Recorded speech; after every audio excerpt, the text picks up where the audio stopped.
Kamalam T office സ്റ്റാഫായി Paravur Kottappuram ഹൈസ്കൂളിൽ സേവനമനുഷ്ഠിച്ചു. കൂട്ടമണിയോടുകൂടി ഞങ്ങളെ സ്കൂളിലേക്ക് ആനയിക്കുകയും യാത്രയയക്കുകയും ചെയ്ത പ്രിയ കമല ചേച്ചിക്ക് നമസ്കാരം.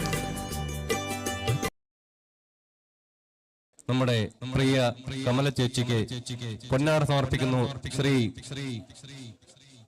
ശശികുമാർ.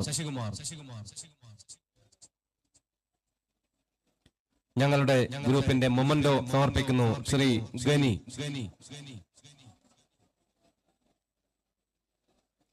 ഞങ്ങളുടെ ഒരു ചെറിയ ഉപഹാരം സമർപ്പിക്കുന്നു ശ്രീ സന്തോഷ്.